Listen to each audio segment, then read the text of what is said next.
Muy buenas tardes. Gracias a todos quienes se conectan ya y nos acompañan en esta presentación del monitoreo del sector de salud. Quiero agradecer también a nuestros donantes de Fundesa que hacen posible este tipo de eventos. Gracias a todas las empresas que confían en Fundesa para este tipo de análisis. Quisiera antes de comenzar que podamos revisar un poco de la agenda que vamos a estar viendo hoy. El primero, pues, uno de los temas más importantes en todo este proceso es cómo se ha venido trabajando el monitoreo del sector salud. Y para empezar, quiero solo presentar un poco de la agenda, las palabras de bienvenida que las va a estar dando nuestro presidente, Juan Carlos Páez.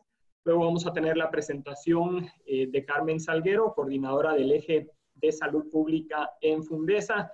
Y luego hoy tenemos dos expertos panelistas. Muchas gracias por aceptar la invitación. Mariano Rayo, exministro de Salud Pública y Asistencia Social, y Juan Antonio Villeda, exdirector del Hospital San Juan de Dios. A ambos los voy a presentar más a fondo, pero solo para que tengan referencia de la agenda completa. Y luego pues vamos a tener una sección de preguntas y comentarios.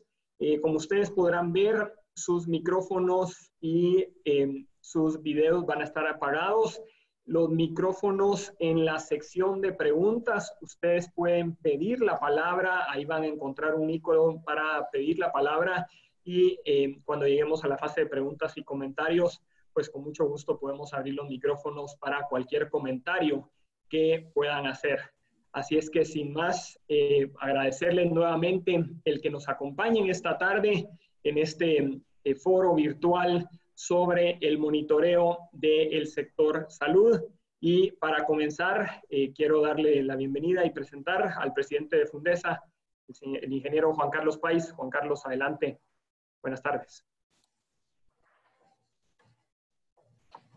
Muy buenas tardes, estimados empresarios, fiduciarios y donantes de Fundesa, distinguidos panelistas, honorables representantes de organismos internacionales, agencias de cooperación, estimados centros de investigación, distinguidos profesionales de la salud, medios de comunicación, amigas y amigos. Antes de comenzar, quiero felicitar a todos los servidores públicos del sector de salud y trabajadores de primera línea de respuesta por su incansable labor ante esta pandemia.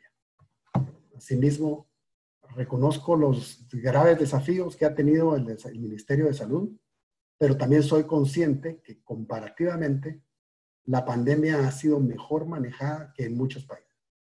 Y ya se está viendo los resultados del trabajo conjunto entre el Ministerio de Finanzas y el Ministerio de Salud Pública y Asistencia Social para aumentar las compras del equipo y de protección personal. Desde Fundesa hemos estado trabajando de manera proactiva, no solo acompañando al Ministerio de Salud en donar pruebas PCR, insumos y equipo para detectar el COVID-19, sino que también desde diferentes especialidades hemos trabajado para fortalecer la capacidad del sistema de salud. Es una estrecha coordinación con la Universidad del Valle y con otros actores. También gracias a los aportes de más de 150 personas, empresas e individuos que se han sumado a nuestra campaña Unidos por el Desarrollo, hemos logrado generar las compras necesarias para la detección del COVID-19. El objetivo del monitoreo del sector de salud es acompañar de una forma técnica y objetiva desde el sector empresarial las acciones que permitan fortalecer la capacidad de todo el sistema de salud. Es un esfuerzo que hemos logrado gracias al trabajo conjunto con las autoridades del sector público, con quien hemos tenido una estrecha relación de trabajo, conjunto con las autoridades que a través del sistema de la asistencia técnica se aumente la eficiencia del sistema tal y como lo hemos hecho durante los últimos 4 años con los controles de inventarios de los hospitales públicos. El plan de Fundesa ante esta pandemia se enfoca en 8 áreas importantes. Primero son 4 fases de la pandemia y Fundesa se ha decidido enfocar en la primera y en la cuarta fase. La primera fase es cómo está el sistema de salud reaccionando hasta la pandemia. La segunda fase es cómo estamos nosotros, cómo va a reactivarse la economía, cómo rápidamente podemos pasar primero la recesión, y la siguiente fase, cómo rebota esto lo más alto posible, o por lo menos a niveles cercanos a los que había antes. Y el cuarto es el largo plazo, y cómo en el largo plazo podemos restaurar la economía. Entonces, Fundesa está en la parte de ayudar al sistema de salud en la fase 1 y ayudar al sistema económico en la fase 4 de largo plazo para que podamos salir adelante. Luego, hemos trabajado esta fase de la reacción y del sistema de salud en ocho áreas importantes. El uso de mascarillas para todos, aumentar el número de pruebas de la detección de COVID-19 de una forma estratégica e inteligente, la búsqueda proactiva de casos, los protocolos de atención médica, que haya ventiladores suficientes, aumentar los insumos del equipo de protección personal, fortalecer las compras,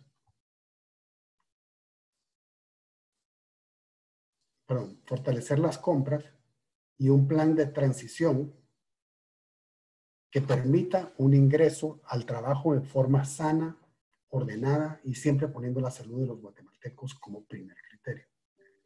Agradecemos a los donantes de Fundesa que hacen posible todo el trabajo que realizamos desde nuestra institución. O sea, Fundesa es un ente sin fines de lucro que trabaja en base a donaciones que ha recibido. Yo espero que este foro sea de beneficio para todos, permitiendo el diálogo, el debate y la información con base en evidencia. Muchas gracias y sean nuevamente todos bienvenidos a este foro virtual. Juan Carlos, le devuelvo la palabra. Muchísimas gracias, Juan Carlos. Y a continuación quiero presentar a Carmen Salguero. Carmen es coordinadora del área de salud pública en Fundesa. Tiene más de 15 años de experiencia en el campo del desarrollo humano y formulación de políticas públicas, análisis político, formulación e implementación de programas y proyectos para la prevención y recuperación en contextos de crisis, proceso de fortalecimiento institucional. Ha estado trabajando también desde hace mucho tiempo con Fundesa en todos los ejes de solidaridad, liderando la ejecución de también el proyecto de eficiencia en las compras y manejo de los inventarios de los hospitales públicos. Fue gerente de programas para el Programa de Naciones Unidas para el Desarrollo, en asistir a gobiernos en América Latina y el Caribe en prevención del conflicto y manejo de crisis. Es empresaria en el sector de la exportación, comercio y generación de energía renovable, ingeniera graduada en la Universidad del Valle de Guatemala con maestría en Administración Pública de la Universidad de Nueva York y la Universidad de Turín, con especialización en prevención de crisis y recuperación. Gracias, Carmen. Adelante, por favor, con la presentación. Bienvenida. Gracias, Juan Carlos. Buenas tardes a todos. La agenda de mi presentación es la que ustedes pueden ver en pantalla. La he dividido en 3 grandes temas. Explicar el estado del arte, la situación actual del abastecimiento de medicinas en la red hospitalaria nacional. Explicar también la metodología de planificación que hemos entregado al Ministerio de Salud para orientar mejor sus compras de equipo de protección personal. Y dar una visión rápida sobre el monitoreo que Fundesa ha venido haciendo respecto a las compras por volumen que el Ministerio de Salud ha activado, cómo estas acciones se encaminan a fortalecer el sistema de abasto y por ende una mejor respuesta ante la pandemia que nos afecta como global y como país. El Fundesa empezó en el año 2016 a trabajar con la Red Hospitalaria Nacional para instalar un sistema de gestión de inventarios con base a una ciencia exacta que se llama estocástica, que es estadística, que se fundamenta en el análisis de los consumos por cada uno de los medicamentos. En el 2016 encontramos un sistema hospitalario desabastecido en una crisis bastante compleja de desfinanciamiento y un rompimiento, digamos, de las relaciones casi por completo entre los proveedores y el Ministerio de Salud como comprador. Ustedes pueden ver aquí en pantalla, en el año 2000, finales de 2015 y 2016, estos son 5 hospitales que nos sirven como muestra control de los 45 hospitales nacionales que conforman la red nacional, más 5 hospitales nuevos que son los hospitales de campaña. Esos no están siendo considerados en este análisis por el momento, pero lo que nos indica, digamos, todas estas curvas es que el abastecimiento de los hospitales respecto a medicamentos se ha mantenido de manera adecuada a través de los últimos 4 años, a través de la implementación de un sistema de gestión de inventarios. Los hospitales los encontramos en una situación de desabastecimiento o sobreabastecimiento con múltiples millones de quetzales en inventario vencido en aquel momento. Esas prácticas de sobreabastecimiento y medicamentos vencidos no se han vuelto a encontrar, no se ha vuelto a dar. Sin embargo, siempre existe el desafío, digamos, para cada uno de los hospitales que compra por sí, por su propio presupuesto, y es una unidad ejecutora individual, de mantener sus inventarios entre los rangos adecuados, ni arriba del 70% ni abajo del 50%. Lo que podemos ver a la fecha, entonces, son hospitales que están comprando medicamentos, que se están abasteciendo, con algunas excepciones, como el Hospital Regional de Occidente, que está un poco abajo de la banda digamos, de 50%, que no queremos que esté ahí, pero está levantando. Entonces, para todos los análisis, digamos, que podemos hacer, el sistema de distribución o de suplencia de medicamentos en Guatemala para el sector público está demostrando ser robusto, y los hospitales también están demostrando que están comprando de manera adecuada. Este es un dashboard de indicadores de KPIs con corte de caja del 30 de abril. Aquí lo que podemos ver, digamos, que nos muestra este KPI, es que la mayoría de los hospitales, o sea, el promedio de los 45 hospitales nacionales, tiene el 77% de disponibilidad con más de 3 meses de inventario físico en sus almacenes. Si nos vamos a ver el inventario, la disponibilidad de inventario a un mes de existencia de sus almacenes es casi del 90%, lo cual nos indica que entonces hay un nivel de abastecimiento adecuado en la mayoría de los hospitales para la mayoría de los medicamentos. En esta slide lo que podemos ver es que el Ministerio de Salud ha priorizado 69 medicamentos que son críticos para la atención del coronavirus. En esta lista hay antibióticos y una cantidad, digamos, clave. Todos estos medicamentos sirven, son útiles para atender los pacientes con coronavirus. Lo que podemos ver es que el 65% de los 69 medicamentos tienen existencias para más de 5 meses. Los colores lo que indica es en rojo los que tienen de 0 a 1 mes de existencia en inventario, en amarillo de 2 a 3 meses en inventario, y verde y azul de 3 a 5 meses o más. Entonces, realmente lo que nosotros podemos sugerir, digamos, viendo estas análisis y estas gráficas, es que el Ministerio de Salud, los hospitales deben de priorizar abastecerse de estos 69 medicamentos, y tener arriba del 85% debería ser la meta en el corto plazo. En la siguiente línea de trabajo, desde la declaratoria del estado de calamidad, Fundesa se ha sentado a la par del Ministerio de Salud con sus distintos equipos para tratar de asesorarles en establecer una metodología que tenga un sustento lógico y técnico para orientar mejor sus necesidades de compra de equipo de protección personal. En la base de la pirámide, que es lo más importante de esta metodología de planificación, están las personas que son las que están en el frente de esta batalla contra esta pandemia, que son las personas que necesitamos proteger, sobre todas las cosas, que son médicos, enfermeras, todo el personal que asiste en el día a día en estos hospitales y puestos de atención. En esta gráfica, las personas que podemos anotar y ver es que hay 26,248 personas laborando en la red de hospitales nacionales. Estas 26.248 ya son personas que están laborando, que tienen contrato, entre doctores, enfermeras, auxiliares de enfermería, personal de limpieza, operativo y administrativo. En una segunda línea, digamos, de análisis, lo que determinamos o que los dirigimos el análisis es a determinar, digamos, cuántas de estas 26.248 personas están, digamos, expuestas a riesgos respecto al coronavirus. Entonces se determinaron 4 categorías.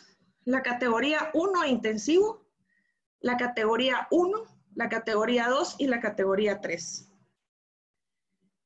La lista de insumos que el Ministerio de Salud está intentando adquirir y necesita abastecerse son 17 ítems. Ahí van mascarillas N95, ahí van guantes de látex, gafas protectoras. Es un listado de 17 ítems.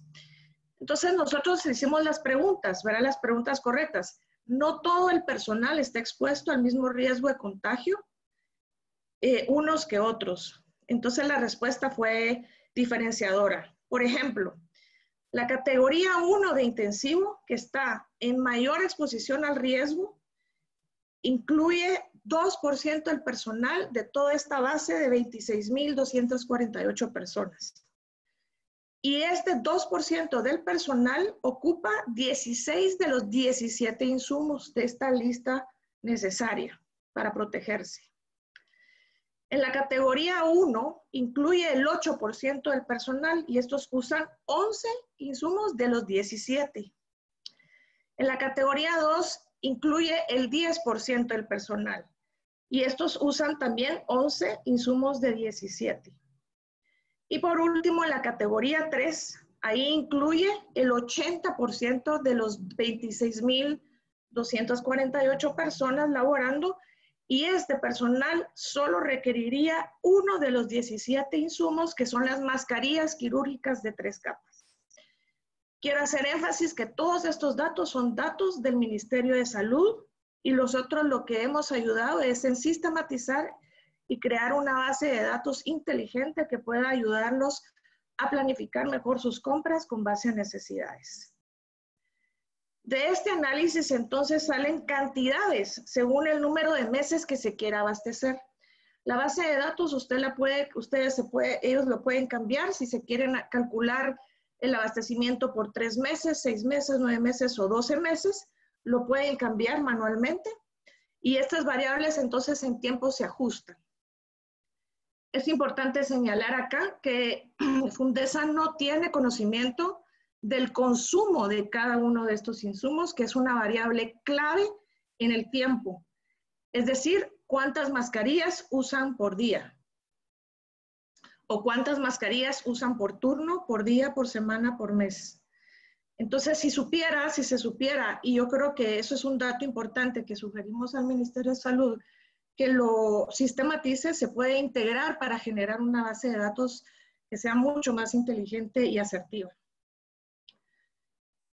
Todo esto es parte de una cadena, digamos, positiva de suplencia o de abastecimiento, que empieza con una planificación inteligente con base a necesidades y consumos, una ejecución eficaz de las compras que se traducen en distribución y entrega a los puntos de servicio, en este caso los hospitales, puestos y centros de salud en todo el país. Y de regreso se gestionan los inventarios y se controlan los consumos de manera racional. Esto es importante porque como hemos visto, no todo el personal requiere una mascarilla N95. Estamos observantes de las compras que el Ministerio de Salud ha estado haciendo. Nos alegra mucho que hace pocos días, el viernes de la semana pasada, salió una licitación nacional de bastante volumen, que es lo que se necesita, compras por volumen. La licitación se cerró hoy Entonces, lo que esperamos es que tenga mucho éxito el Ministerio de Salud en adquirir la mayor cantidad de insumos con este llamado que ha hecho la Proveeduría Nacional. Lo que podemos ver acá es un ejemplo de lo que es la meta que se está buscando adquirir por parte del Ministerio de Salud para 2 ítems de 17, pero que consideramos que son importantes para mostrar. El traje de bioseguridad, la meta que tiene el Ministerio de Salud para comprar en esta licitación son 892,000 unidades. Entre los meses de marzo y abril, justamente por la falta de abastecimiento a nivel global, ya que se han roto las cadenas de suministro, el país se ha visto en una seria situación de desabastecimiento y por ende los hospitales también. Entonces, esta reactivación de las compras las vemos con muy buen ojo y esperamos que la licitación dé resultados. En el mes de mayo tiene que concluirse, ojalá, con una compra para llegar a llenar la meta de casi 900,000 unidades de este traje de bioseguridad. Y en el caso del protector facial, que es el estilo careta, lo que están buscando comprar es casi 1,000,000 de unidades, 913,000. Y lo que también vemos es que la gran apuesta es que esta licitación genere adjudicaciones y entregas bastante rápidas para poder dotar al sistema de salud de los insumos que necesita. ¿Para cuánto tiempo les va a alcanzar esta cantidad de insumos que están procurando?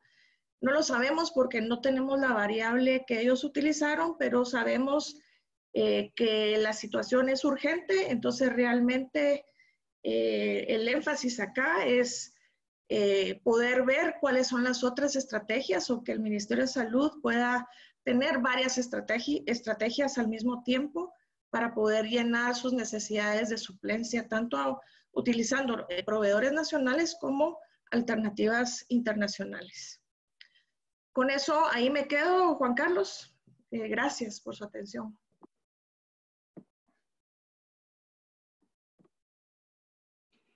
Muchísimas gracias, Carmen. Gracias por la presentación. A continuación, quiero presentar al primero de nuestros panelistas, el licenciado Mariano Rayo. El licenciado Rayo es economista político por la Universidad de Colonia en Alemania, consultor y analista externo tanto nacional como internacional. Muy conocido por todos nosotros, ha sido coordinador del Departamento de Investigaciones y Consultoría Económica de ACIES, asesor externo del Banco de Guatemala, editor en el Suplemento Económico, editorialista y columnista en Siglo XXI, pues también secretario general del Consejo Nacional de Planificación Económica, fue gerente de la Presidencia de la República, diputado, muy reconocido también como exdiputado del Congreso de la República por el Partido Unionista, fue presidente también de la Comisión de Economía y Comercio Exterior.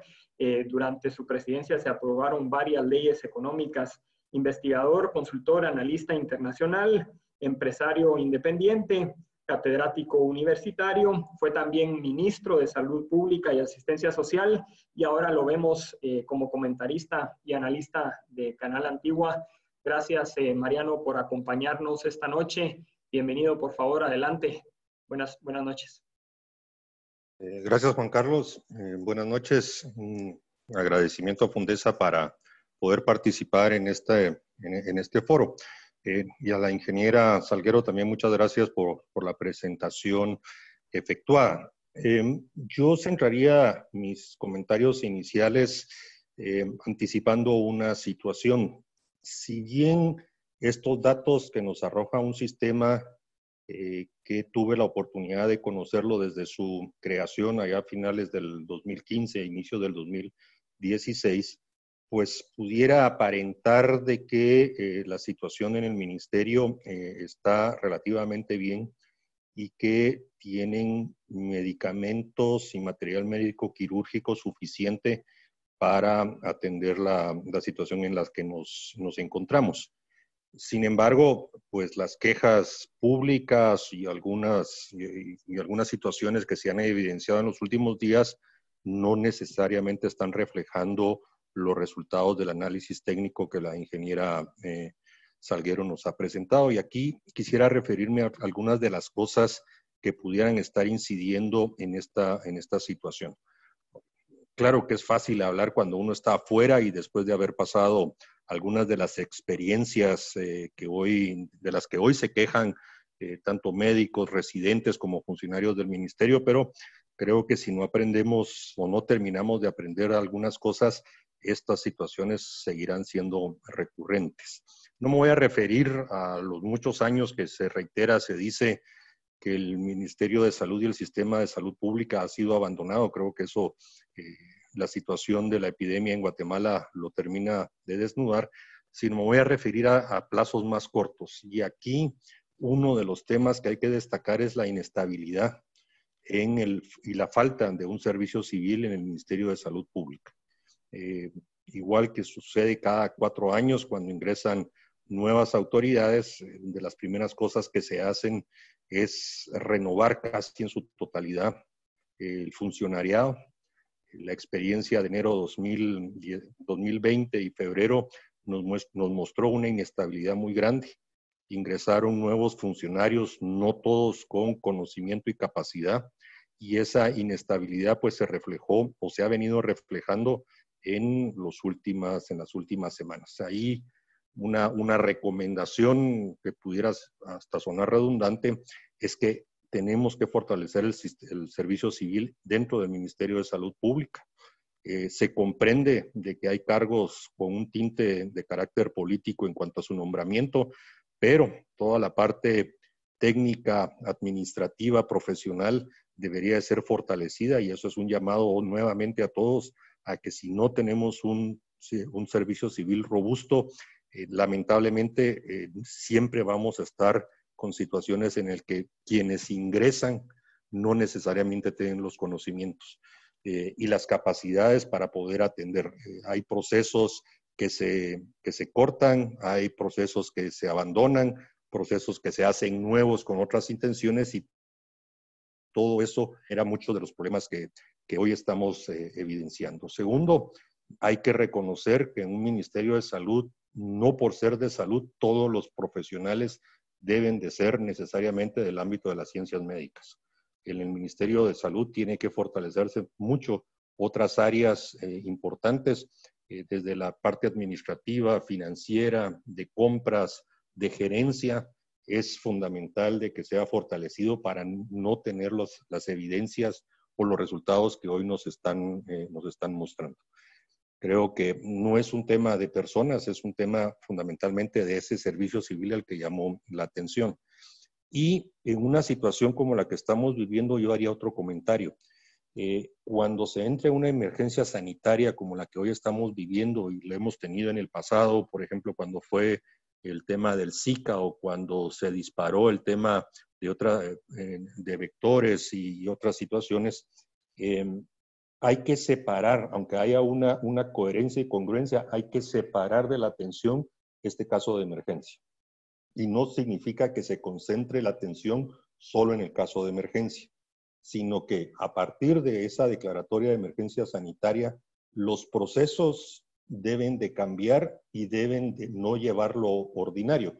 No significa esto, por supuesto, que se eliminen procedimientos o normativas legales que hay que respetar por los temas de transparencia, rendición de cuentas, en fin, una serie de cosas que quienes han pasado por la administración pública saben que deben de respetarse, pero sí tienen que haber decisiones estratégicas que permitan un manejo diferenciado para ser más efectivos y eficientes al momento de atender una emergencia sanitaria como la que estamos viviendo. Y eso también lleva a recordarles a todos que para Guatemala los índices de morbilidad y mortalidad en otros aspectos son mucho más serios en otras causas.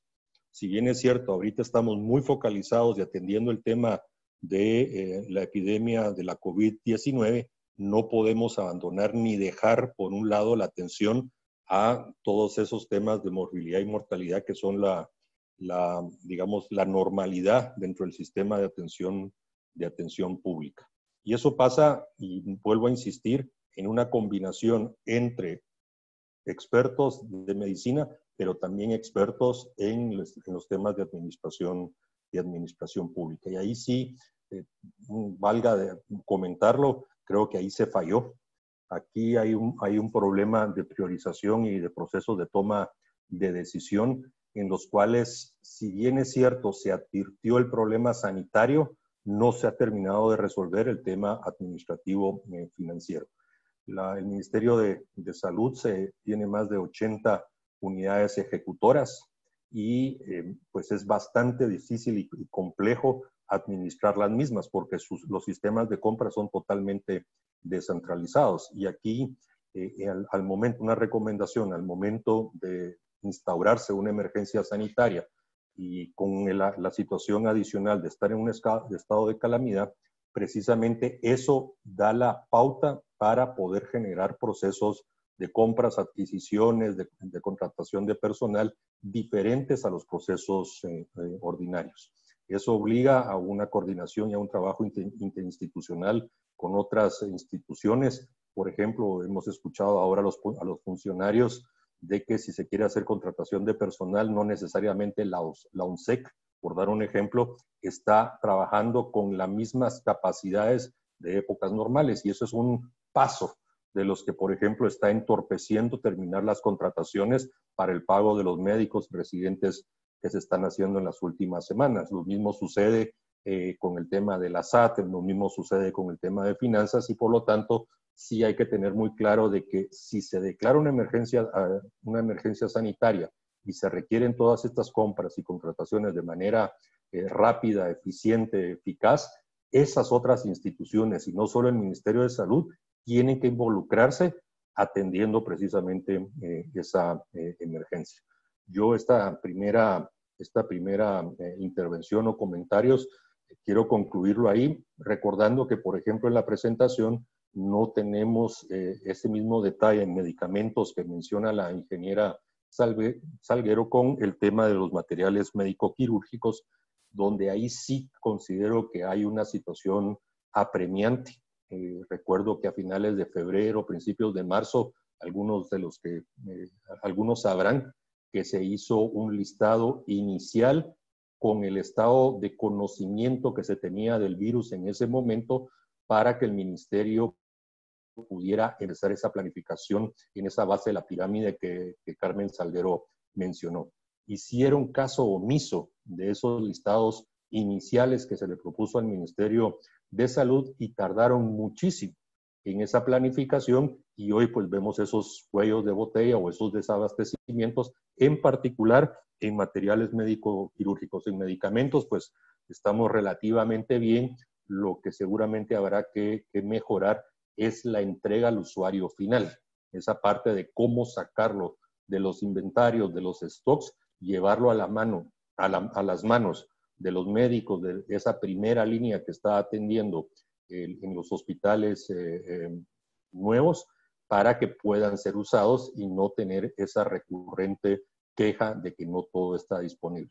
Lo mismo aplicaría para el tema de suministros alimenticios, que ese es otro tema que no lo estamos viendo en la presentación, no porque no se pueda hacer, sino que no corresponde al proyecto, pero sí ahí hay otra situación, otro juego de botella que no está metido en este sistema que ha impulsado Fundesa dentro del Ministerio de Salud Pública y Asistencia Social.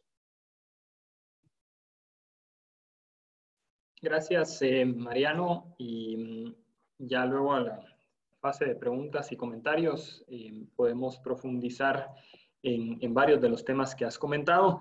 A continuación, quiero presentar a nuestro segundo panelista de esta noche, el doctor Juan Antonio Villeda. El doctor Villeda es médico y cirujano, especialista en cirugía general y gestión de sistemas de salud. En su carrera de 30 años en el Ministerio de Salud Pública y Asistencia Social, dirigió un hospital de baja complejidad en el departamento de Jalapa, uno de mediana complejidad en Amatitlán y uno de alta complejidad, el Hospital General San Juan de Dios. Además de cargos como director del área de salud, director general del Sistema de Atención Integral en Salud, coordinador del Programa Nacional de Tuberculosis, asesor específico del despacho ministerial durante 5 administraciones y viceministro de Salud. Dentro de sus principales logros, resume bastante la coordinación ejecutiva de la campaña sarampión-rubiola en el año 2007, con una cobertura por encima del 95% y que fue financiada en un 30% con recursos del Estado y 70% por parte de donaciones. Doctor Villeda, buenas noches. Usted nos dice si quiere utilizar su cámara. Ahí puede desbloquear su micrófono. Buenas noches, adelante. Lo escuchamos. Buenas noches, muchas gracias por la invitación.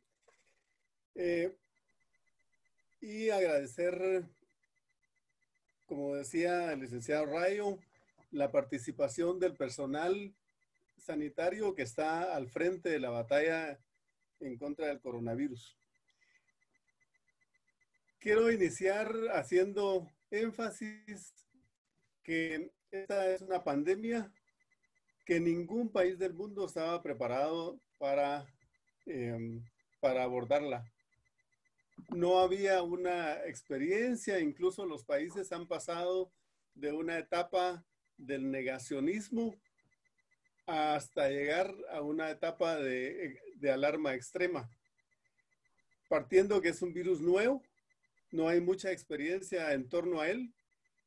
Sin embargo, nuestro país tuvo el tiempo para prepararse, viendo las experiencias que estaban sucediendo en Asia, en Europa y en otras latitudes.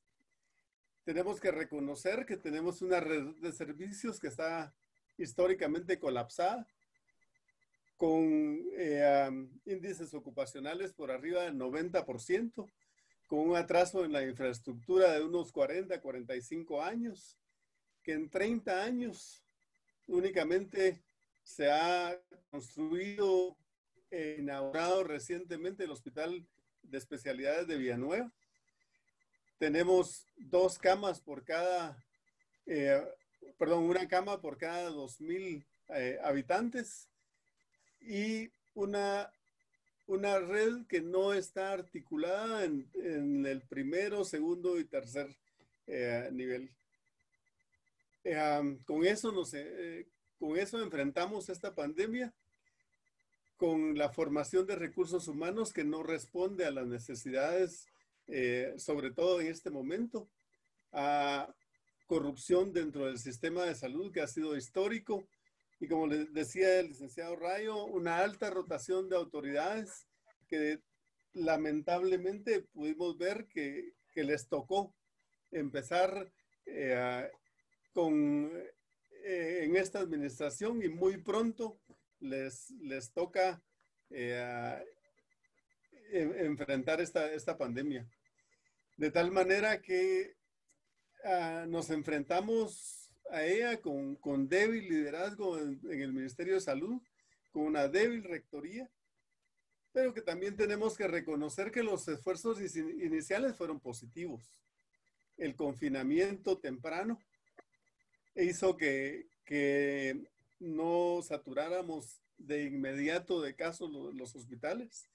La habilitación de los hospitales temporales, que pues en este momento tenemos 2 funcionando, pero que vamos en el camino correcto. Pero que dentro de eso también tenemos que reconocer el trabajo que se hace en el primero y segundo nivel de atención. Ese es un trabajo que pasa desapercibido para la mayoría de personas, porque todo se cree que dentro del Ministerio de Salud está orientado en los hospitales. Pero resulta que en el caso de vigilancia epidemiológica es el primero y segundo nivel el que inició sacando la cara en la etapa de contención. Nos enfrentamos con poco conocimiento local. Los datos, tenemos muchas dudas del número de casos que nos reportan diariamente, porque sobre todo cuando uno mira, se hizo determinada cantidad de pruebas y están pendientes tal cantidad de pruebas. Y eso como que en algún momento no se refleja cuando vemos los datos. Esto nos impide la elaboración de guías de práctica clínica que son indispensables en esta enfermedad que no es conocida. De tal manera que creo que tenemos que empezar definiendo los desafíos que deben de ser atendidos por el sistema. Y a mi criterio, el primer desafío es esa articulación de servicios, tanto públicos como privados, como autónomos, y todo de acuerdo a lo que establece el Código de Salud y el Acuerdo Gubernativo 115-99, que es el que nos marca o son los instrumentos jurídicos que nos marcan el camino para poder desarrollar el trabajo. Necesitamos el aseguramiento de los insumos, sobre todo para el personal que está en la primera línea de batalla. El pago de los trabajadores, no podemos pensar que después de 2 meses aún no han firmado ni siquiera el contrato que les liga al Ministerio de Salud, y sabemos que son contratos temporales y eso desmotiva al trabajador. Algo que es una de las principales, uno de los principales problemas que vemos. Uno pasa por los hospitales, pasa por las áreas de salud y todo el mundo habla del ministerio, que es el ministerio que está arriba, lejos, sin identificación con sus trabajadores. Pero también en el nivel central se habla de bajar a los hospitales o de bajar a las áreas de salud, y entonces nos hace falta esa articulación. La recomendación que yo siempre he hecho en este tipo de casos, y como el licenciado Rayo lo expresaba, hay 2 ámbitos de acción. Está la coyuntura y está el día a día. La coyuntura hay que enfrentarla. Y mi recomendación siempre fue que esto debía de ser un gabinete sombra que se dedicara específicamente a esta coyuntura, que con capacidad de decisión y de movilización de recursos, pero que sobre todo escuche a la gente de ciencia. Guatemala tiene gente muy preparada, pero que no han sido escuchados. No han sido escuchados. Hay mucha inquietud en el ámbito de los profesionales de salud porque necesitan ser escuchados. Cuando hablamos del número de pruebas, vemos cómo se está trabajando en otros países. Aquí apenas se hace entre 500 a 600 pruebas diarias, y uno de los detalles importantes de esas pruebas es de que los resultados no están en el mismo día.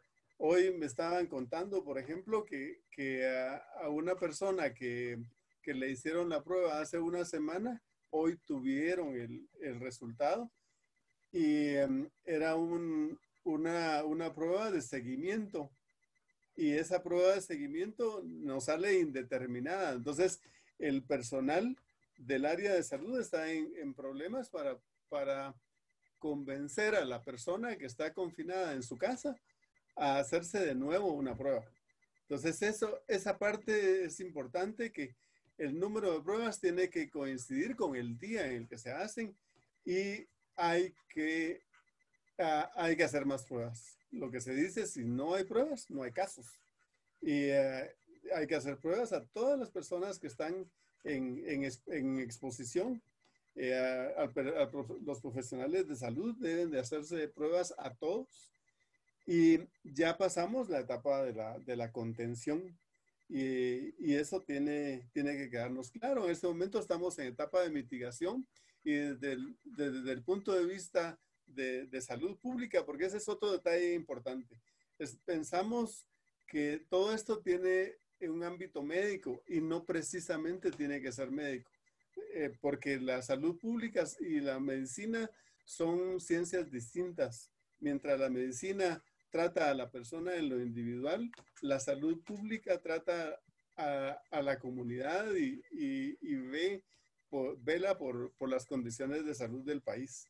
Y entonces, por eso es de que tienen que haber profesionales de ambos ámbitos para desarrollar esos protocolos o esas guías de práctica clínica que son necesarios y que en este momento no tenemos datos.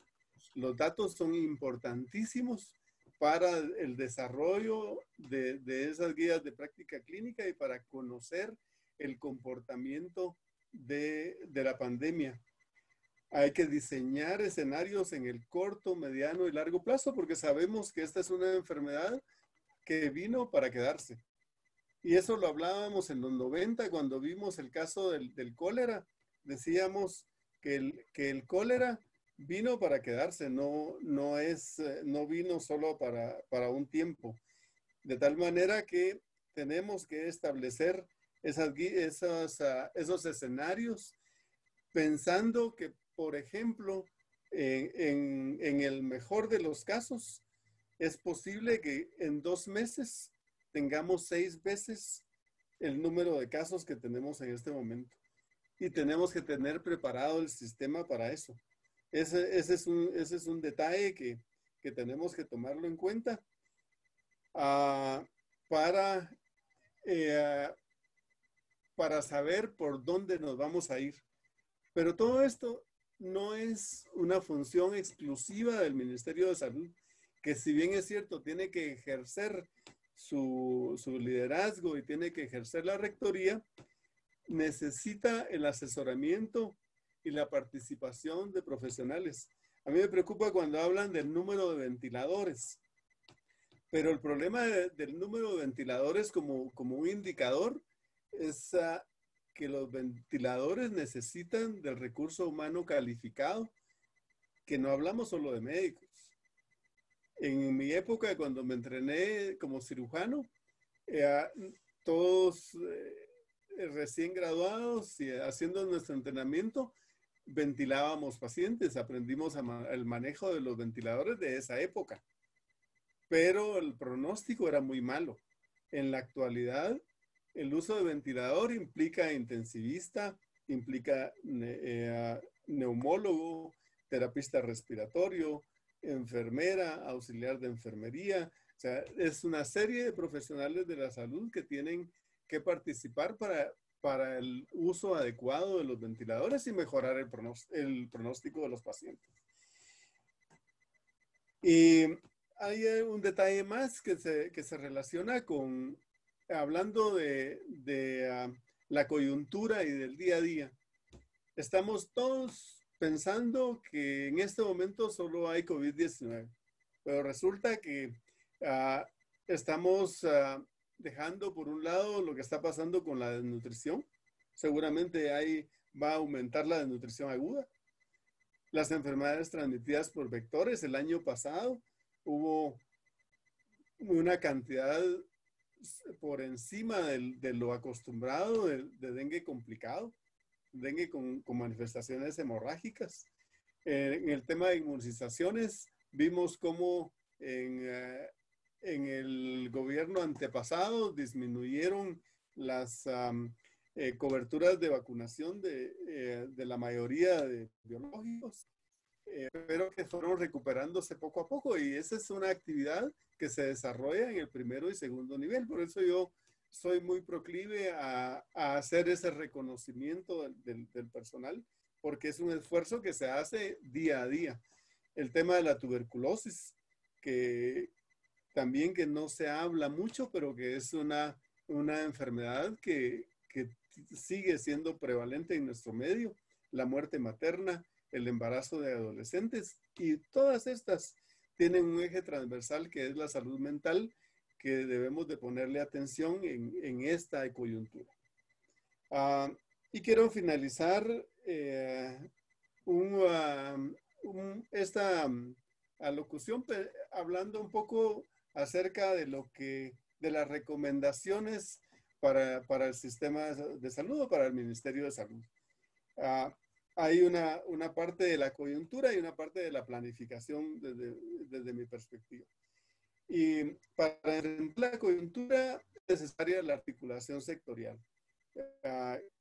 Siempre bajo la rectoría del Ministerio de Salud, pero que todos los sectores tienen que estar articulados para que podamos incidir en los determinantes y condicionantes. Hay que hacer alianzas, como el caso de la colaboración que Fundesa presta al sistema de salud es importante. Es importante la colaboración de Fundesa para el sistema de salud, pero en el marco de construir la unidad nacional. Porque la unidad nacional no es imponer, la unidad nacional se construye. Y esa es la idea que yo quiero dejar. Pero un detalle bien importante es el tema de la comunicación. Si nosotros generamos una comunicación que diga la verdad, que diga las cosas tal y como son, la población se va a involucrar más, va a entender más de qué se trata y va a presentar, vamos a tener resultados diferentes. Y en el tema de la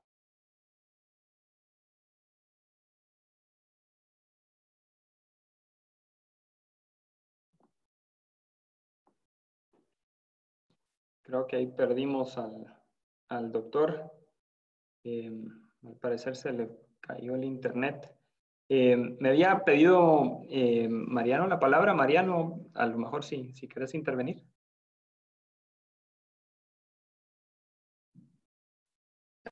Gracias, sí lo voy a hacer muy breve porque hay dos temas que considero importante mencionar. Uno, recordar que mis comentarios no son desde la perspectiva ni médica ni de salud pública, sino como administrador y ejecutor, que es algo que creo que está adoleciendo en este momento, no solo la atención de la emergencia sanitaria, sino de todo eso ordinario que el doctor Villeda mencionó. Uno, la importancia de los datos y de la información, que entre otras cosas tiene que llevar a la actualización permanente de manuales. A mí me inquieta de que se hicieron algunos manuales al inicio de toda esta situación y solo algunos de ellos y la mayoría han sido actualizados, la mayoría no, y eso hace, sobre todo con un virus que ya lo podemos catalogar como endémico para el resto del tiempo, con lo poco conocimiento que tenemos y el que estamos acumulando, estos manuales tienen que ser actualizados permanentemente con la colaboración y la cooperación de la comunidad científica. Caso contrario, vamos a mantenernos en una situación en la que los desabastecimientos de insumos va a ser recurrente. El otro tema, ya lo había anticipado, me refiero al tema de la información y de la transmisión de datos.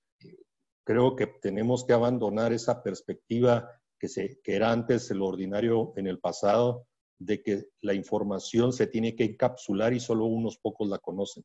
Creo de que ahora lo que necesitamos es más análisis crítico, más utilización de los datos que se puedan obtener día a día, no solo del perfil de la persona que vio, sino también de todo el contexto sociocultural de la persona, dónde vive, cómo vive, sus niveles, en fin, todo un análisis general que nos permita comprender mejor el tema del coronavirus, pero también en las otras áreas que ya tanto Villeda como yo lo hemos mencionado, sin olvidar pues todas las otras enfermedades y todas las causas de morbilidad tan altas que tenemos en el país. En conclusión, dos temas.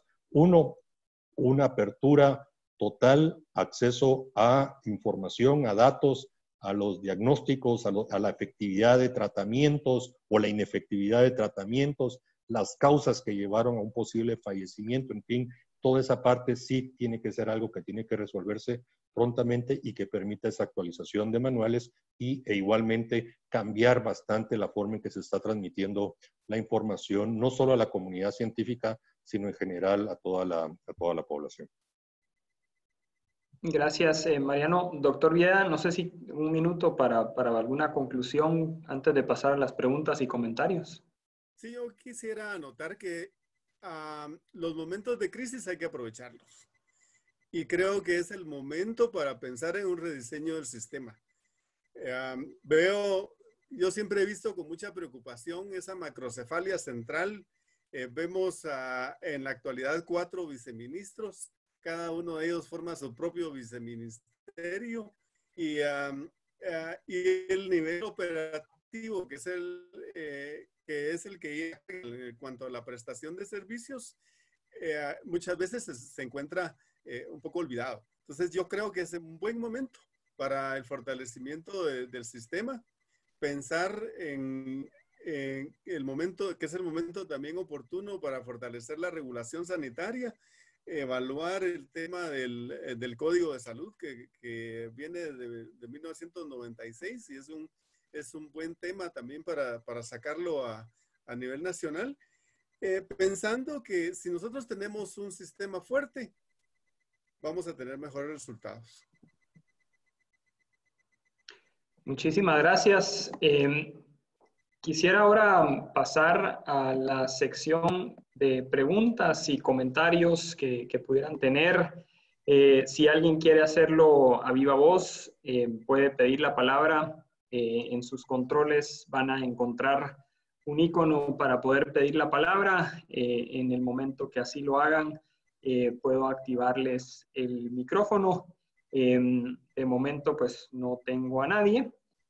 Así es que puedo empezar con algunas preguntas que habían hecho de forma escrita. Comenta Ana Oxom, en datos estadísticos, los indicadores de salud materno-infantil han mejorado y logrado mejorar la cobertura luego de la salida de las prestadoras de servicio y de las ONGs. Y si el modelo actual logra cubrir algunas necesidades básicas en la población. No sé, doctor Mariano o Carmen, si quisieran comentar al respecto, especialmente desde la salida de los prestadores de servicios dentro de las ONGs, ¿qué tanto se ha visto esa variación en la cobertura que se ha tenido?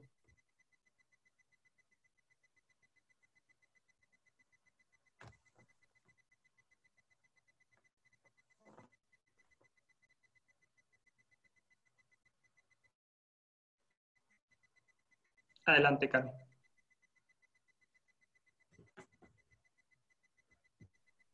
O doctor, si quiere. Bueno, si quiere... yo tengo un poco de duda en cuanto a que la extensión de cobertura a través de ONGs haya dado resultados importantes para el sistema de salud. Mi criterio es de que debe fortalecerse el primer nivel de atención en una forma general, que no debemos de pensar, bueno, esta pandemia nos viene a demostrar que el sistema público es a lo que le tenemos que apostar como país. Muchos, en mi caso personal, ejerzo en la práctica privada, pero esta pandemia nos demuestra que le tenemos que apostar al sistema público de salud, y creo que tenemos que entrarle al fortalecimiento del primer nivel de atención de una forma institucional. Muchas gracias, doctor. Ahora sí, ya tenemos personas que han pedido la palabra. Tengo a Juana Luna, a quien ya, si solo puedes desbloquear tu micrófono, te escuchamos. Juan Luna, perdón. Adelante, Juan. Soy el doctor. Sí, soy el doctor Juan. Buenas noches, soy el doctor Buenas noches, Juan doctor. Luna, médico jefe de la unidad pulmonar del Hospital Roosevelt. Muchas gracias, bienvenido. En primer lugar, felicitarlos y agradecerlos primero por este panel, pero también por toda la ayuda y el manejo de la crisis que han hecho. Yo los he seguido desde hace varios meses, les he y retuiteado muchas de sus actividades, así que los felicito. Yo tal vez quisiera mencionar, el día de hoy yo escribí en Twitter algunas recomendaciones casi urgentes que le hacía yo al Ministerio de Salud, y me llama la atención que varios de los panelistas las tocaron. El doctor Villeda creo que decía, me parece importantísimo, no podemos estar teniendo datos a las 7 de la noche con el 70% o el 60% de las pruebas realizadas, y después no sabemos qué pasa con ese otro 40% de las pruebas. Yo he hecho varios días el ejercicio y no se suma. Es decir, al día siguiente el gran total es las que dieron a las 7 de la noche del día anterior más las positivas del nuevo día. Entonces yo sugería, entre mis sugerencias al ministerio, que dieran la información a las 7, a las 8 de la mañana con los datos del día anterior, con todas las pruebas terminadas, y así podíamos tener por lo menos ese dato completo y exacto de cuántas pruebas fueron positivas, cuántos enfermos fueron positivos el día anterior. Y además que si se pudieran dar datos demográficos, no solo la edad, sino que exactamente la edad, los grupos de edad de todos los positivos, por supuesto el género y tal vez incluso las características de comorbilidades. No sé qué piensan los analistas. Gracias, doctor. No sé, Carmen o Mariano, si quisieran contestar.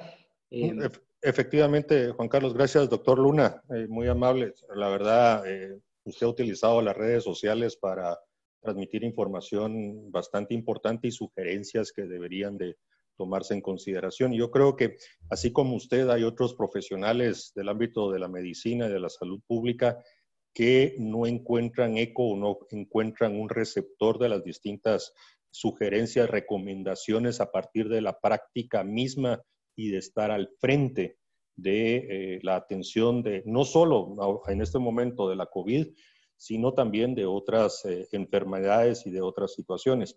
Y aquí creo que hay un poco que está prevaleciendo en el criterio para transmitir información. Creo que aquí el gobierno y el ministerio tienen que separarse de algún grupo de asesores que están privilegiando otros criterios y no los criterios científicos y técnicos que deben de prevalecer.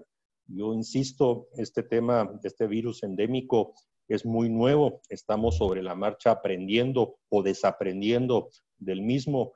Ya vemos cómo el virus incluso ha evolucionado, cómo se identifican nuevas cepas alrededor del mundo, y por lo tanto, si no cambia la recepción de las recomendaciones, entendiéndose que todas estas recomendaciones no son una competencia o una crítica, sino un aporte constructivo, vamos a mantener esta situación en que en muchos temas estamos todavía en tinieblas y vamos a continuar en tinieblas.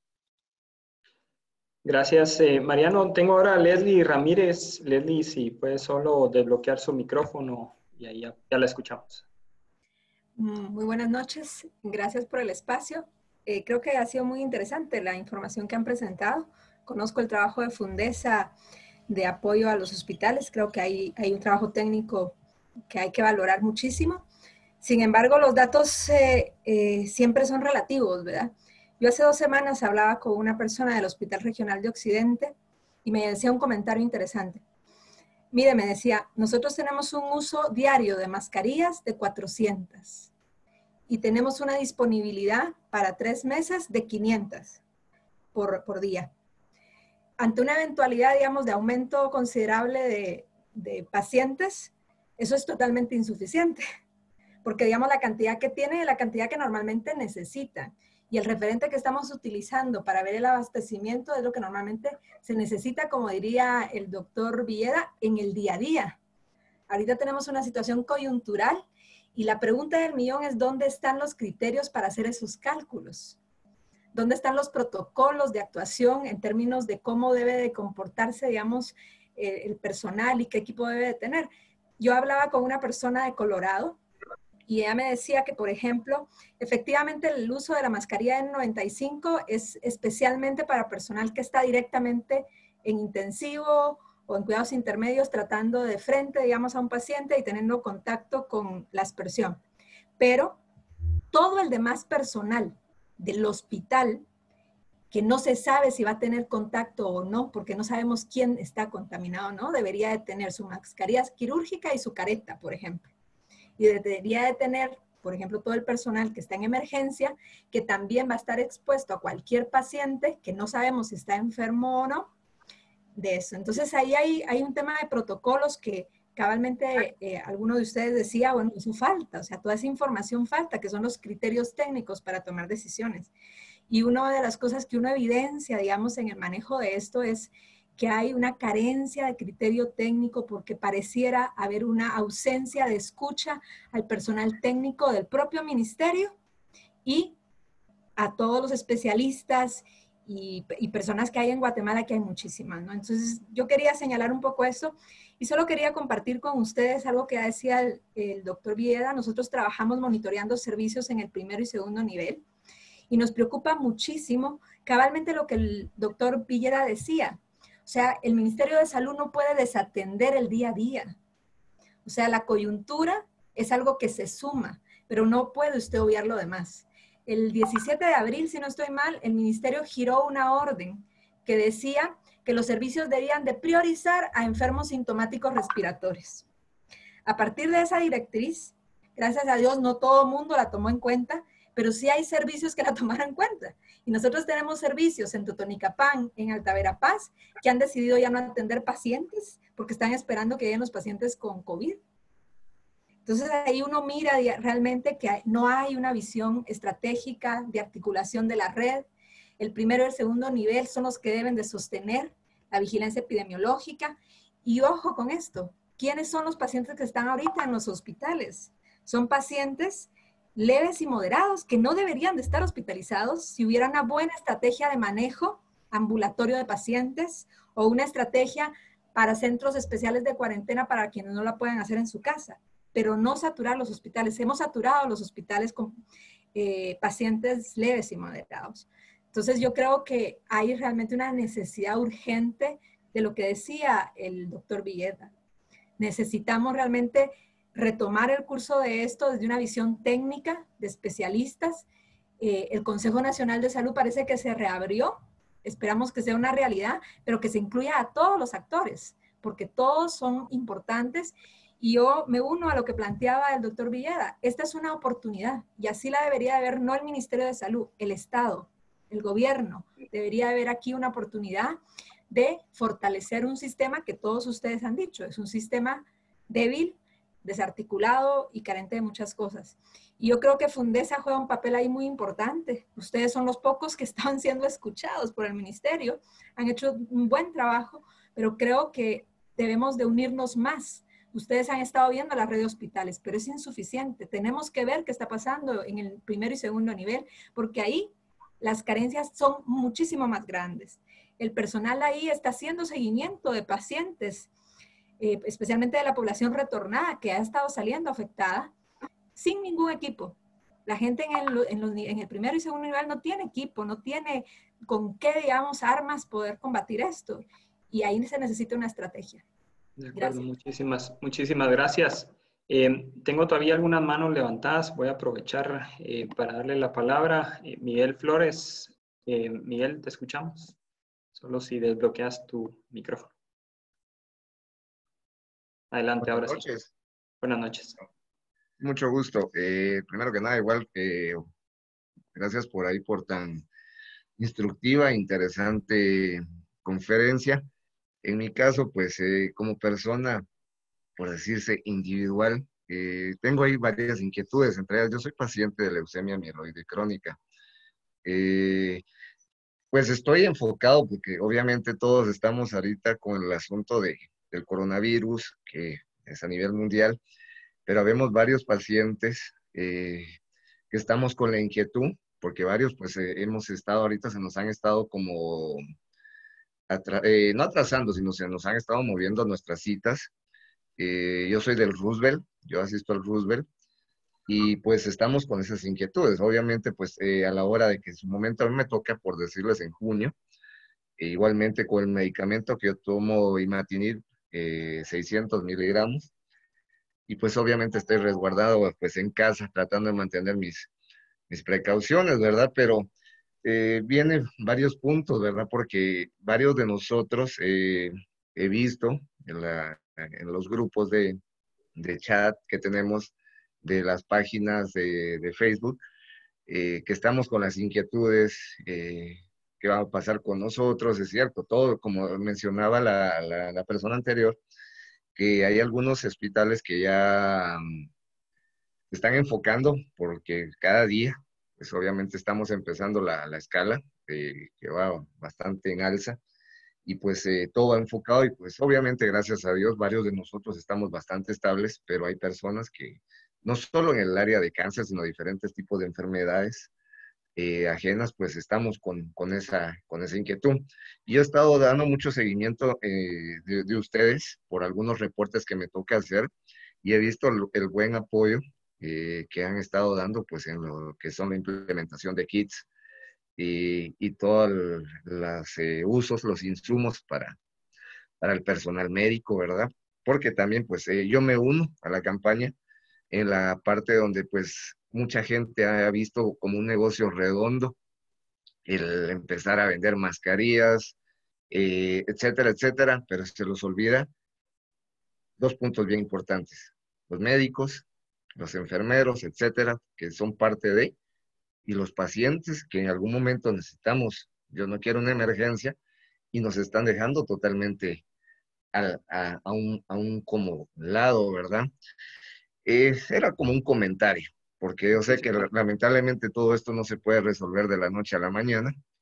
Y otro punto, una inquietud que me surge, platicaba con una amiga que tengo en Puerto Rico, y pues la hija de ella tuvo COVID-19, y ella exponía su caso pues en una como videoconferencia libremente, y me surgía una inquietud que yo creo que a varios de nosotros: ¿por qué nosotros acá con los diferentes pacientes que gracias a Dios han salido?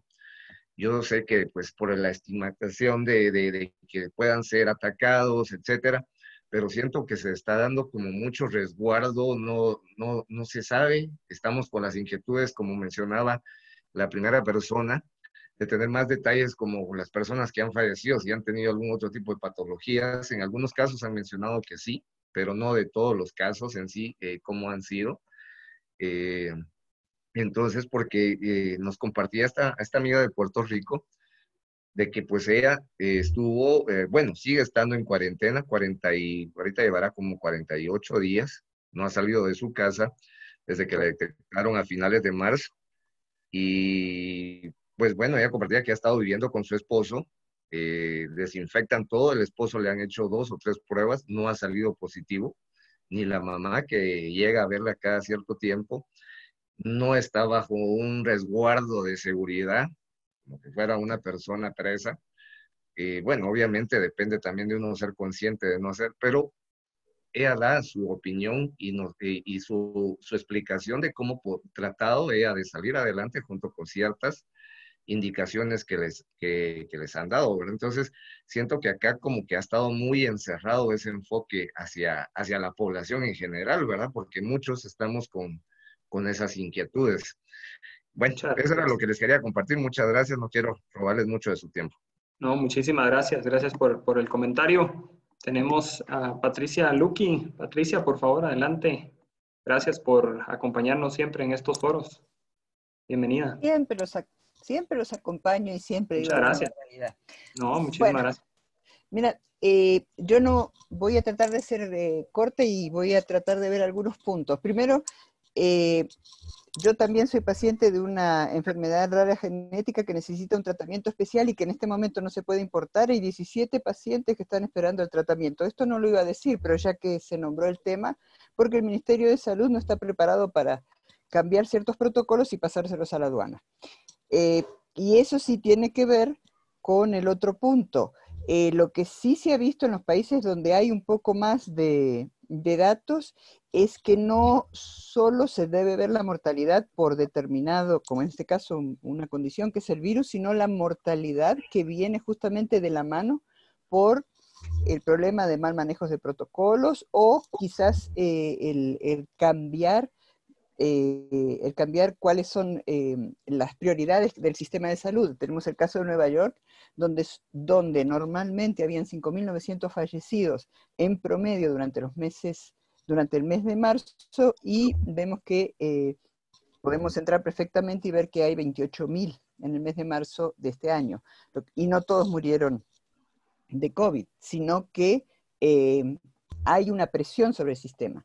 Dos, creo que el otro problema que habría que ver es el de la infodemia, que hay mucho de un mal manejo y de demasiada información. Tres, sí creo que parte de la gobernanza es la transparencia y sería muy interesante entender por qué no se utilizan mejor los datos.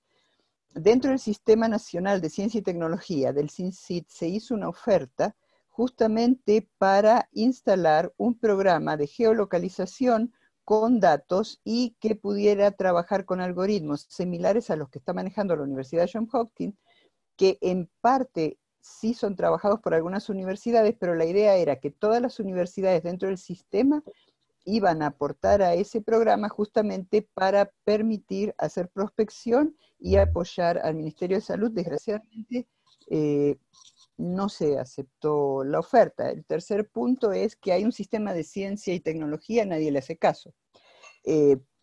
Y es parte de lo que también necesitamos apoyar. O sea, si siempre estamos esperando que vengan las cosas de afuera, nunca vamos a lograr que las cosas salgan acá.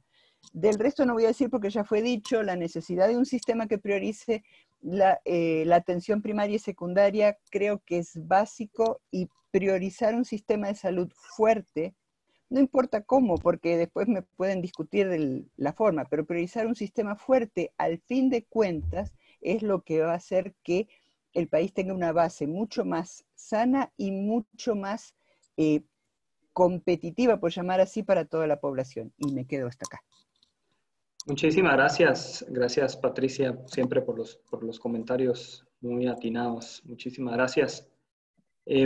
Tenemos tiempo hasta las 7:30. No quiero pues tampoco tomar mucho de su tiempo.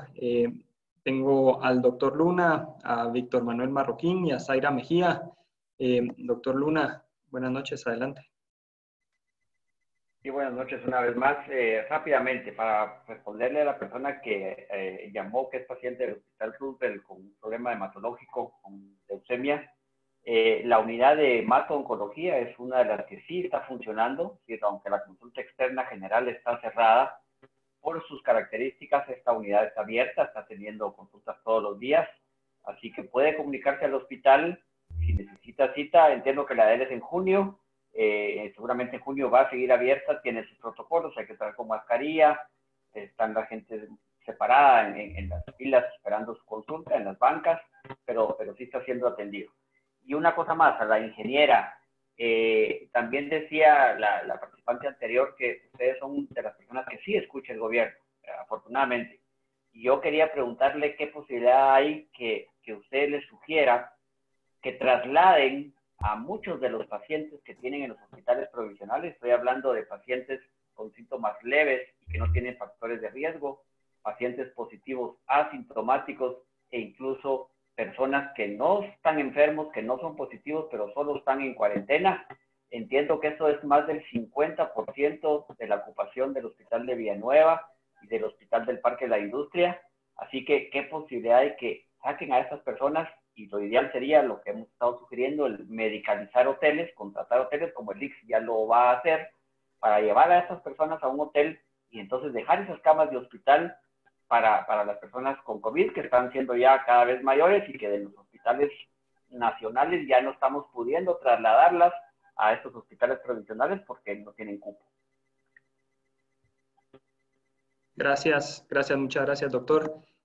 No sé, Carmen, si quieres comentar antes de darle la palabra a las siguientes personas. Sí, gracias. Doctor, lo que hemos estado tratando de hacer es fortalecer las capacidades del Ministerio de Salud, tanto en planificación como en respuesta. Vemos con preocupación, pero sabemos que el desafío es enorme, que se tienen que al mismo tiempo que atender todas las necesidades de salud, de atención de salud de la población, se tiene que atender esta pandemia. Entonces, una de las cosas prioritarias que también atenderemos y sugeriremos, pero no es nuestro campo de especialidad, pero lo vamos a hacer, es que se establezcan estos protocolos de atención para poder tener mayor eficacia en la respuesta y atención a los pacientes y también para proteger a los servidores de la salud que están dando todo por el todo todos los días en esta pandemia. Gracias, Carmen. Tengo al doctor Víctor Manuel Marroquín. Doctor, por favor, si solo puede desbloquear su micrófono, lo escuchamos ahora. Buenas noches.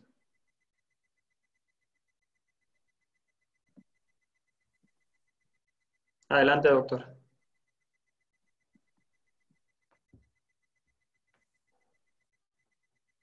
Parece ser que ya no. Adelante, doctor Marroquín, lo escuchamos.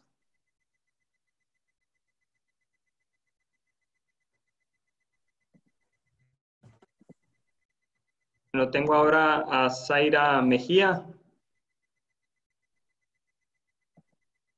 Zaira, buenas noches. ¿Nos escuchas? Si puedes desbloquear tu micrófono, adelante.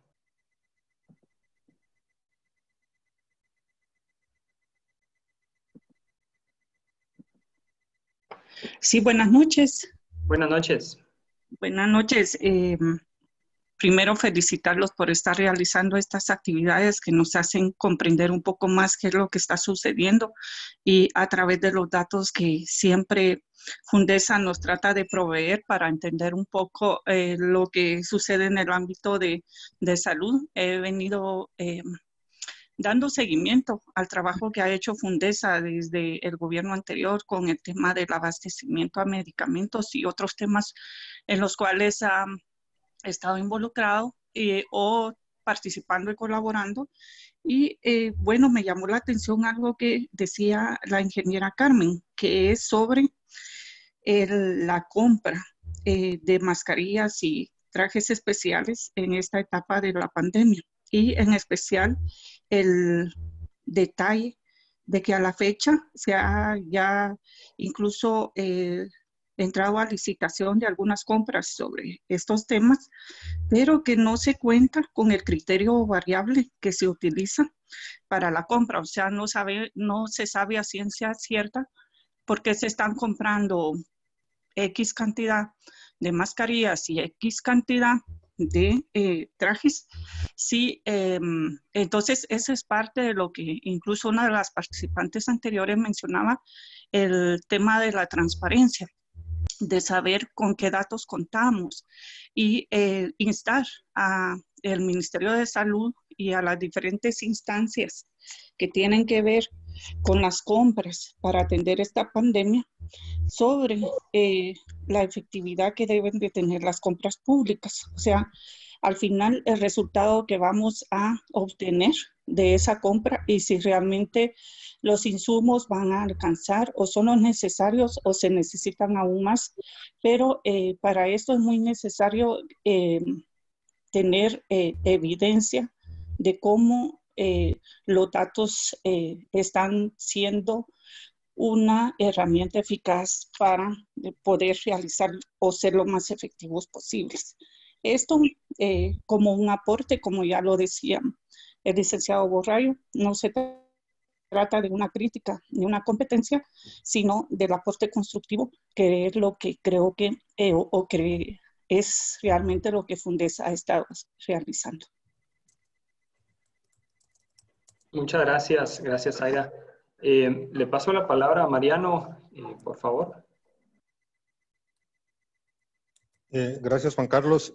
Antes de finalizar y reiterando el agradecimiento de esta oportunidad, recogiendo los comentarios y algunas de las preguntas que por escrito han hecho los participantes, creo que hay cosas muy importantes. Primero, hay que comprender quienes temporalmente administran la cosa pública, en este caso la salud pública, tienen que estar permanentemente investidos de humildad para escuchar, para entender de que el hecho de que se goce en un momento de la capacidad de decidir y tomar decisiones no debe eliminar la humildad para escuchar y reconocer que hay mucha gente, mucho profesional nacional, técnico nacional, por supuesto también el extranjero, que puede aportar a las soluciones y hacer más eficiente y eficaz en la gestión pública. Pero también tener la firmeza y la determinación para tomar decisiones. Muchas veces se atrasan decisiones o no se toman decisiones, que es lo peor, por precisamente querer quedar bien con todos.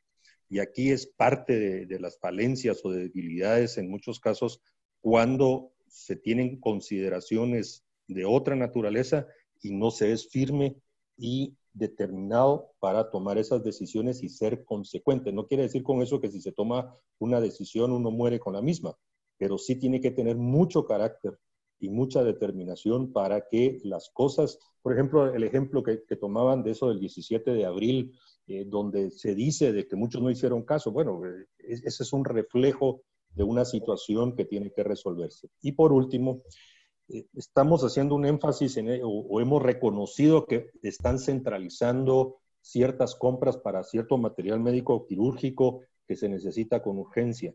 Y creo que nadie lo ha criticado en cuanto a la necesidad de haber centralizado por el tema de la emergencia sanitaria. Pero hay que revisar el detalle de las solicitudes. Lamentablemente podemos encontrar evidencia otra vez de eventos colusivos. Y eso, podría generar un daño mayor si la calidad y si la cantidad no está oportunamente en las manos de las personas que lo necesitan. Se ha evidenciado y como les digo, lamentablemente solo con leer los papeles de las solicitudes de cotización que han levantado a través del sistema Guatecompras, identifica uno ahí dónde, como le dicen en el Chapín, dónde está el colocho y dónde se evidencia un evento colusivo. Hay temas que hacen falta dentro de un proceso que no están ahí terminados. Yo no identifiqué en varios casos fianzas de cumplimiento, por ejemplo, un requisito mínimo para garantizar que el proveedor vaya a cumplir en tiempo y calidad, y en otros hay otras falencias en esos temas. Así que sugiero a Fundesa y al equipo y a todos realmente que vean y adviertan con anticipado, porque si nos va a pasar, y espero que no pase, que se adquieran y se adquieran muchos insumos, muchos materiales de mala calidad, vamos a dejar en un riesgo muy alto precisamente a la gente que hoy requiere esos materiales. Muchas gracias, Mariano. Tenemos tiempo para 2 intervenciones más, si pueden ser lo más breve posible, por favor. Tengo a Valentina Gaitán. Valentina, adelante.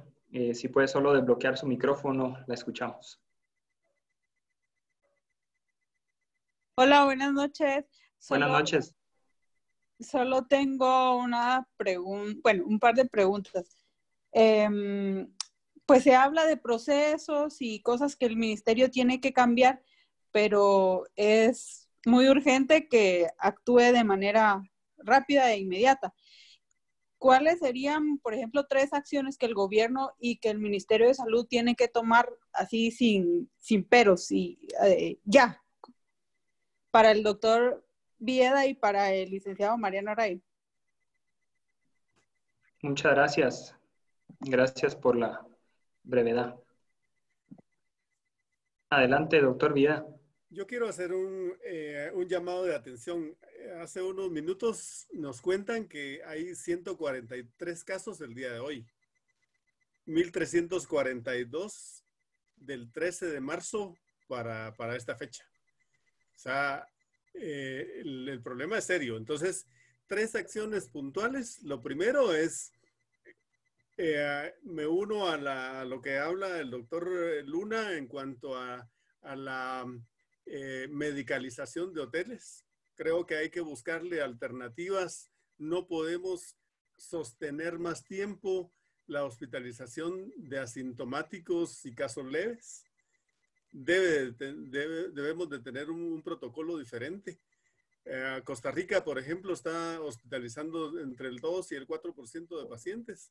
Y nosotros hemos gastado todos los recursos en esta fase, teniendo al 100% de los pacientes hospitalizados.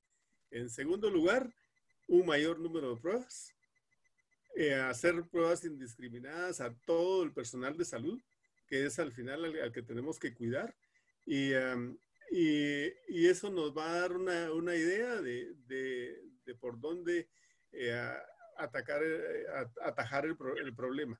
Y lo último es convocar a expertos que no están involucrados en este momento, porque nos hablan, por ejemplo, que la Asociación de Infectólogos, y luego la Asociación de Infectólogos dice que ellos no han dicho determinadas cosas. Entonces yo creo que el doctor Luna ha hecho un planteamiento que debe de atenderse, un panel de expertos independientes que sugieran un abordaje distinto a lo que se ha hecho.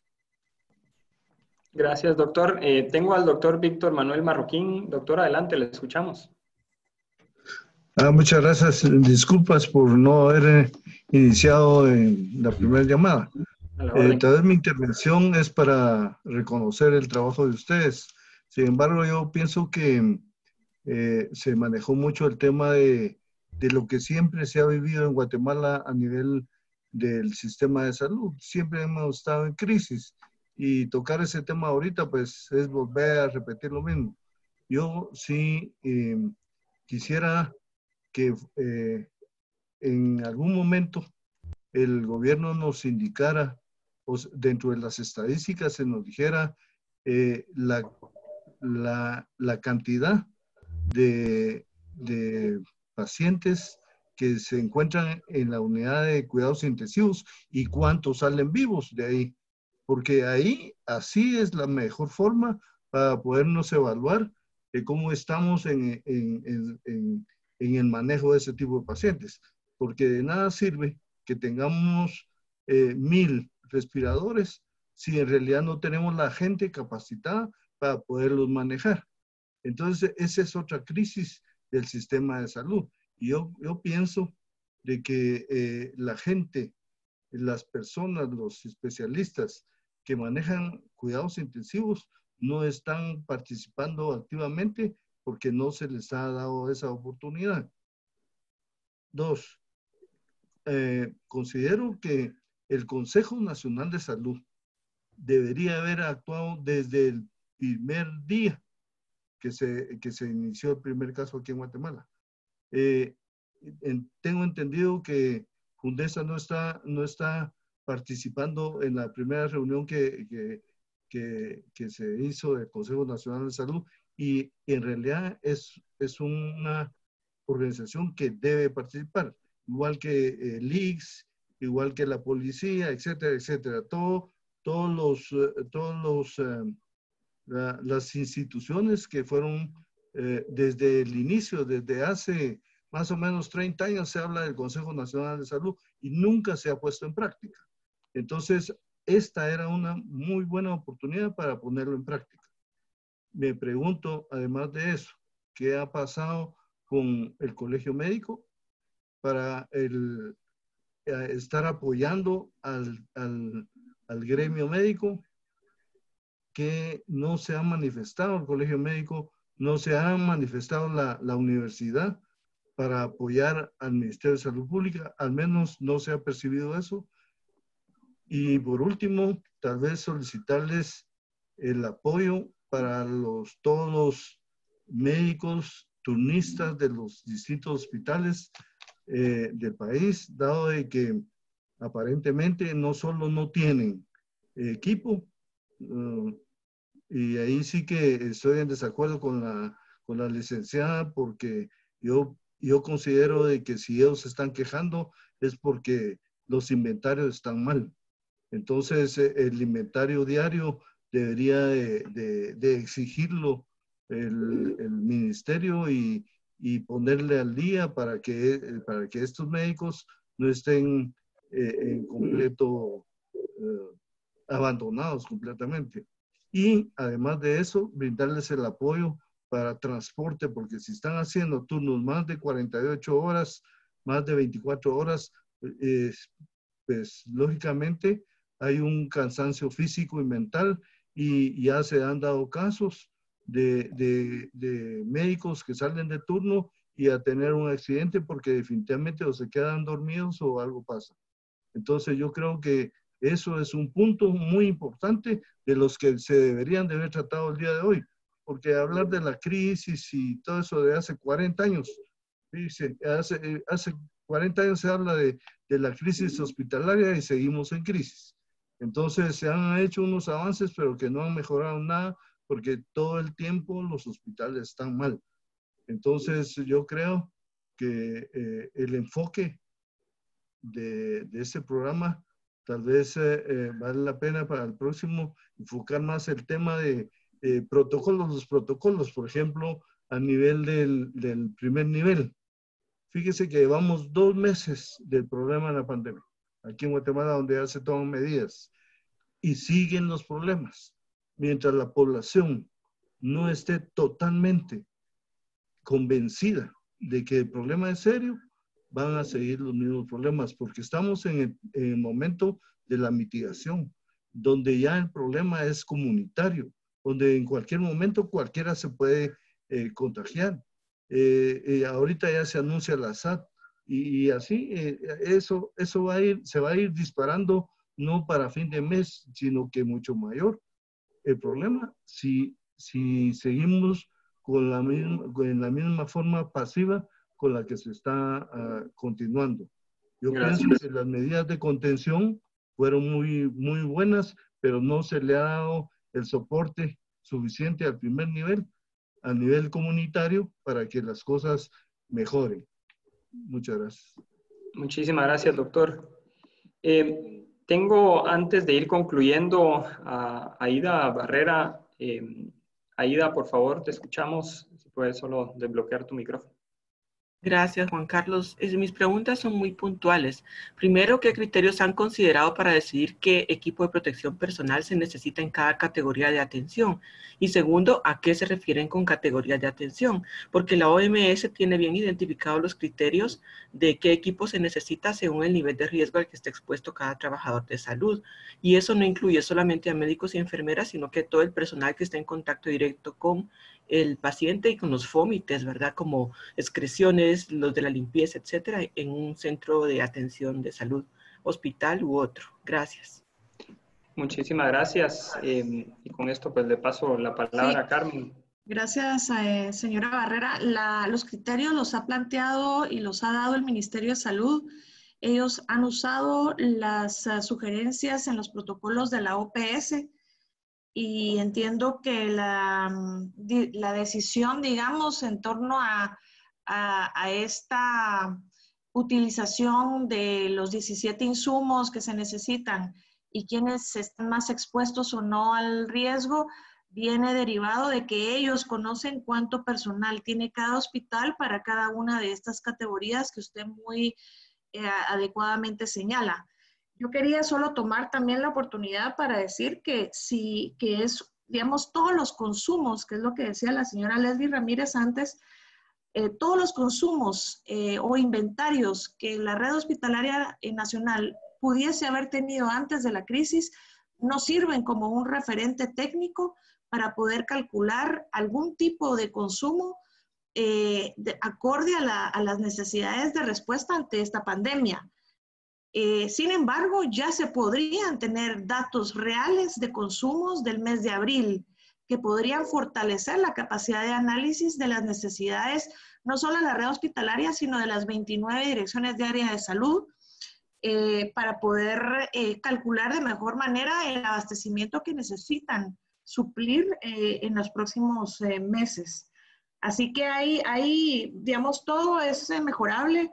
Es una base de datos inteligente que puede sumar variables, pero sí hacemos énfasis en que si no se conoce el consumo, siempre está, digamos, en el aire esa posibilidad, porque tampoco no se saben cuántos pacientes van a poder estar llegando a cada uno de estos hospitales, ¿verdad?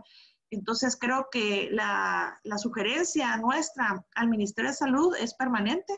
Necesitamos más datos para poder fortalecer el análisis y que ellos tengan una mayor claridad para la toma de decisiones respecto a las compras que se deben de hacer, no solo con eficacia, sino con transparencia.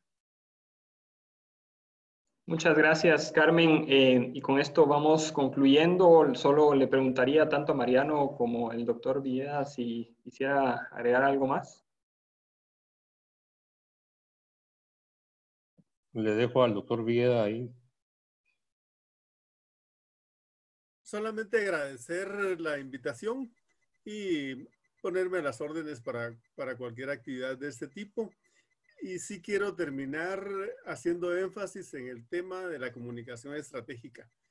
A mi juicio es una de las grandes debilidades en el abordaje de esta pandemia y ha permitido que la estigmatización de la persona infectada vaya cada día en aumento. Hace unos momentos nos enteramos que en el área de Fraijanes el alcalde quería o quiere desalojar a los pacientes que el IX llevó hacia un lugar especial, que me parece una buena medida, pero que hay dificultades locales, y eso es en un lugar cercano a la ciudad capital, no digamos en el interior. Por tanto, la comunicación debe ser precisa, transparente y oportuna.